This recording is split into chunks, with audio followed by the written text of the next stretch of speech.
Hello everyone, myself Kashmir. Today I'm gonna discuss about Brown multiplier for 4x4 multiplication. First, what is Brown multiplier and it is who developed or invented it? Brown Edward Lewis first proposed the Brown multiplier in 1963. It is simple parallel multiplier that is commonly known as carry-array multiplier. This is restricted to performing multiplications for two unsigned numbers. It means it is only used in one signed and another one unsigned are both signed ones. It cannot the multiplication cannot be performed for unsigned numbers. It consists of an array of AND gates and adders arranged in an iterative structure that does not require logical registers. It has both gates and adders arranged in an iterative. It means it it will the array will be repeated until the final execution or output will be gathered. It consists of and due to this there is no logic registers are required for logical analysis. This is also known as non-additive multiplier since it does not depend on additional operand to the result of the multiplication. It means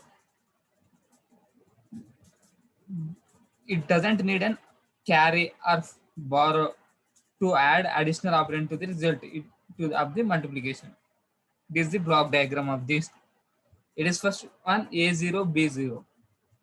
It will give directly A0 into B0 will give you P0, and second stage A1 into A0 B0 into B1. It means A1 B0 A1 into B0 A0 into B1. It will be the input to the second stage as it produces P1, and the output will be here. This both output will be P1. Then this output is sent to here. That output is B2, and it is here B2 into A0 and into A2 into B0 into A1 into B1, and this output will be sent here A1 into B2, and thus it will give the number of required outputs from P0 to P7 if it is 8 bit. If it is 4 bit, P0 to P3. N cross n bit Brown multiplier requires n into n minus 1 adders and n to n square AND gates. N into n minus adders and n square AND gates. It means if we require a 4 cross 4 Brown multiplier, then it requires 4 into 3, 12 adders and 16 AND gates. The internal structure of the full adder used in the Brown multiplier makes Brown multiplier ideal for VLSI, and it means very large scale integration and application specific integrated circuit realization.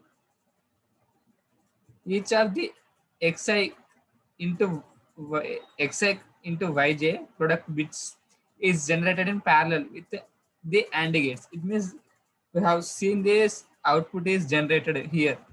Here this output will be xi into yj. It is the AND gate. This output will be delivered from here. Here xi into yj, this output will be delivered as gates. In this gate, it will be delivered to A0 B2. This is called xi into yj. Each partial product can be added to the previous sum of partial products by using adders. As we seen that this product is given and added here, and this output is again added here. By this way, each their partial product output is transferred from one stage to another stage until we get the final output. The carryover signals are shifted one bit to the left and then added to the sums of the first adder and the new partial product. Here, the carry, here we will get a carry and it is added here, and to the partial product. This both are the products, and this output will be the partial product, and it is added here, and this will produce an output to form a new partial product. Architecture of 4 by 4 cross 4. Here This is the 4x4 architecture here, triangle. This shows the 4x4 architecture. First A0 into B0, it will give the P0. Here A0 and B0 transfers here, and it will be shows 0. Either A0 is 0 or B0 is 0. It means either any one of them will be 0 and another one will be 1. Here it will be sent as 0 0 0 1 0 1 1 0, and it will be added here, and this output be sent here, and will in the same process we will get the output from P0 to P7. This the performance of the Brown multiplier. Brown multiplier performs well for unsigned operands that are less than 16 bits in terms of speed, power, and area.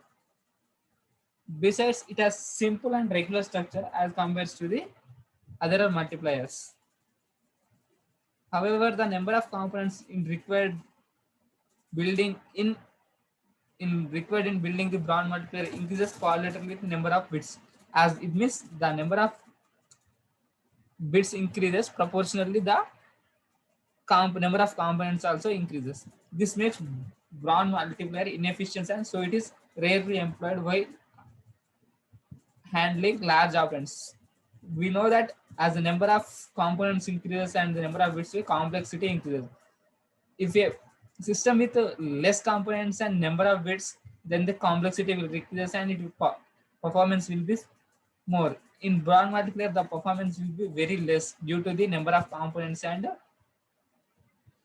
number of bits. So it is inefficient in while you for handling large operands. In this speed consideration, the delay of the Brown multiplier is dependent on the delay of the previous full adder cell and the final adder in the last row. In the multiplier array, a full adder with balanced carry and some delay ID is desired because the sum and carry signals are both in critical path. The speed and power of full adder is very important for large arrays.